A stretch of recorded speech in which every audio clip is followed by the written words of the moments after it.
China e Rússia se uniram ao Irã para pedir o fim das sanções a Teherã e defenderam o programa nuclear do país do Oriente Médio, após uma reunião em Pequim nesta sexta-feira. O encontro acontece depois do aumento da pressão dos Estados Unidos contra o Irã pelo presidente Donald Trump. Mas que pressões são essas e como esse conflito se acirra? Para responder a esta e outras perguntas, a gente conversa com o nosso especialista em relações internacionais, editor de opinião de O Tempo, Frederico Duboc. Oi, Fred, bom dia. Bom dia, Dani, bom dia a todos. Os vice-chanceleres da Rússia, da China e do Irã se reuniram e fizeram esse pedido, para a retomada das negociações dos Estados Unidos e a suspensão das sanções que estão sendo aplicadas. Desde fevereiro, após a posse de Donald Trump, os Estados Unidos assinaram um memorando de segurança nacional com algumas medidas. O acirramento das sanções financeiras contra o Irã, autoridades e instituições ligadas ao país, o objetivo de impedir que o Irã tenha um armamento nuclear, zerar a capacidade de exportação de petróleo do Irã, para que isso daí não tenha nenhuma forma do programa avançar. O Irã tem um programa nuclear antigo, com várias instalações, seja de pesquisa, seja de enriquecimento de urânio, seja para processamento e geração de energia. Mas há uma preocupação desde meados do ano 2000, de que isso viesse a ser a catapulta para um programa de armamentos nucleares. No momento, o Irã não tem armamentos nucleares, não tem uma bomba atômica, mas é o grande temor dos Estados Unidos e da Europa. E existe essa expectativa, A gente estava conversando antes na reunião, sobre essa retomada do Irã e sobre a possibilidade de haver, na verdade, essa bomba em pouco tempo, que tem esse temor aí do Ocidente em relação a isso, dos Estados Unidos, no caso. Exato. Tanto o Trump ele tem uma preocupação muito intensa, tanto é que ele já falou no último dia 7, ele disse que havia mandado uma carta para o Ali Khamenei, o líder máximo do Irã, falando de que haveria o início de negociação. Mas se não houvesse a negociação, ele poderia agir militarmente. O que aí ele falou daquele bem estilo dele, que seria terrível. Uma semana depois, no dia 12, o Ali Khamenei respondeu, que ele não aceita essa ameaça. Ele fala assim, os Estados Unidos ameaçam com militarismo. Na minha opinião, essa ameaça é imprudente. E ele escalou a narrativa. O Irã é capaz de contra-atacar e, é claro, revidará. Então, esse é o cenário que nós estamos vendo. Há esse temor do Trump, e ele colocou isso também como uma das suas promessas de campanha, entre as várias promessas que ele colocou, de que o Irã nunca teria um armamento nuclear e que ele ia resolver essa questão de vez. E qual que é o histórico, Fred? A gente tem uma relação tensa, entre Estados Unidos e Irã já tem um tempo, mas que ela acabou sendo relativamente resolvida durante um período, e aí veio o Trump e isso se acirrou novamente. Qual que é esse histórico? A grande tensão dos Estados Unidos com o Irã foi depois da Revolução Islâmica em 1979. Antes disso, quando havia o Shah Reza Pahlavi, os dois países eram aliados e o Irã era o principal representante dos Estados Unidos no Golfo Pérsico. Mais recentemente, depois da Revolução Islâmica, essa relação foi se esgarçando. Os Estados Unidos inicialmente apoiaram o Saddam Hussein no Iraque e depois ele abandonou, com o acirramento do próprio Saddam Hussein, ele abandonou. Aí o que aconteceu? O Irã, nessa contenção, ele foi começando a desenvolver o seu programa nuclear. Nos anos 2000, houve uma reunião de vários países, o P+5, 5+1, que eram 5 membros do Conselho de Segurança, mais a Alemanha, e chegou em 2015 a um acordo de ação global conjunta, que conseguiu, como nós vimos aqui nesse gráfico, o aumento do estoque de urânio enriquecido estava subindo, estava acima de 7 mil quilos. Em 2015, quando esse acordo foi assinado, o Irã baixou para os termos do acordo. 300 quilos de urânio, enriquecida no máximo 3%, 3,5%, que é o suficiente para geração de energia. Em 2018, no primeiro governo Trump, ele disse que aquele acordo era absurdo, que era mal feito, daquele mesmo estilo que o Trump gosta de falar. E ele rompeu com o acordo.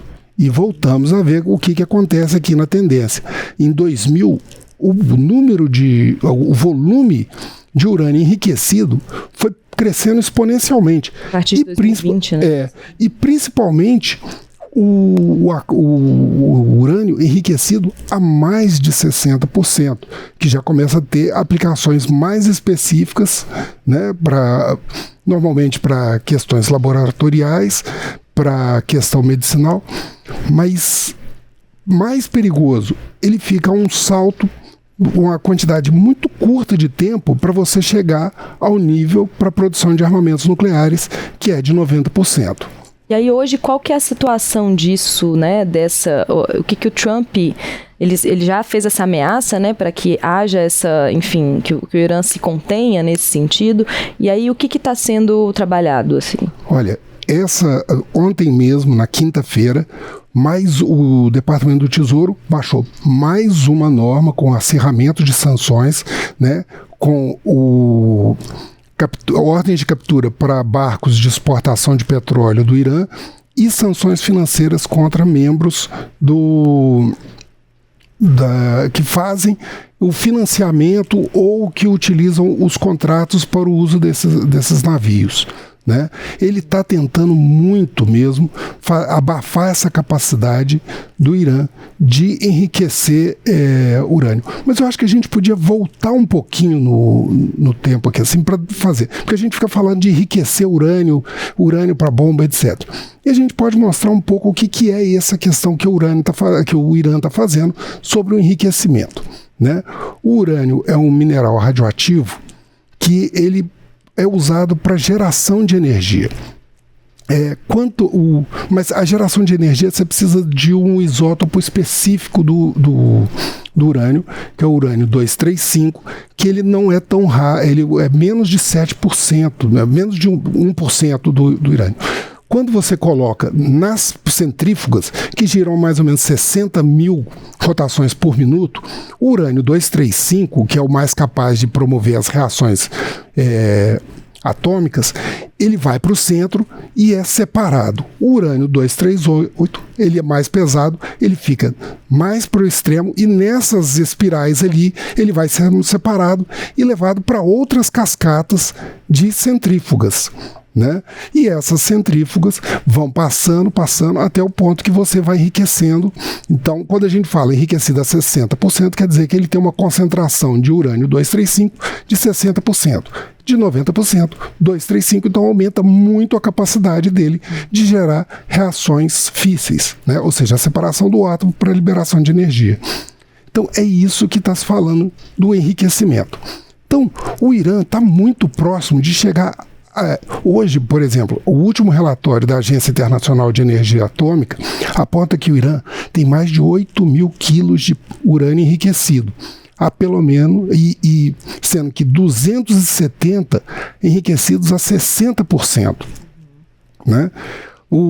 A estimativa de uma organização chamada Instituto para Ciência e Segurança Internacional de Washington estima que o tempo suficiente para o Irã transformar esses 60 quilos, 270 quilos, desculpa que é muito número, mas transformar esses 270 quilos em pelo menos urânio suficiente para a produção de 6 bombas atômicas varia de uma semana para a primeira bomba a um mês para esse volume para 6 bombas. É muito rápido, né? É muito rápido. A gente não sabe qual que é a capacidade tecnológica do Irã para produzir armamento nuclear que seja possível explodir. Agora, isso daí é a preocupação dos Estados Unidos. Os Estados Unidos querem acirrar isso por alguns motivos, né? Um é exatamente impedir esse armamento. Outro é a proximidade que o Irã, como nós vimos por conta dessa reunião, que ele tem da China e da Rússia. Na China, por exemplo, a China hoje é a grande compradora do petróleo iraniano. O Irã consegue vender, contornando as sanções, mais de 1,5 milhão de barris de petróleo por dia para a China. E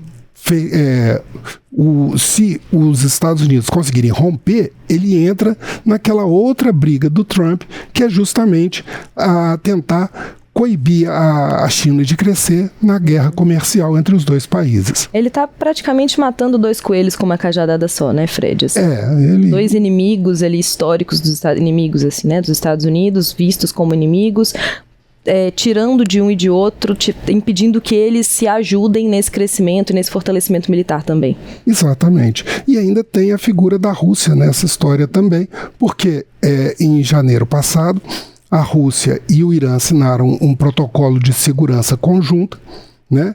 Até porque o Irã é um grande fornecedor de drones que a Rússia usa contra a Ucrânia, né? E além disso, além de vender esses drones para a Rússia, o Irã cedeu a tecnologia, os projetos, para que fosse produzida uma fábrica de drones Shahed no interior da Rússia, porque ela já fez mais ou menos em torno de 5 mil drones, né? Então isso aumenta a capacidade. Então você vê como que as coisas são interligadas.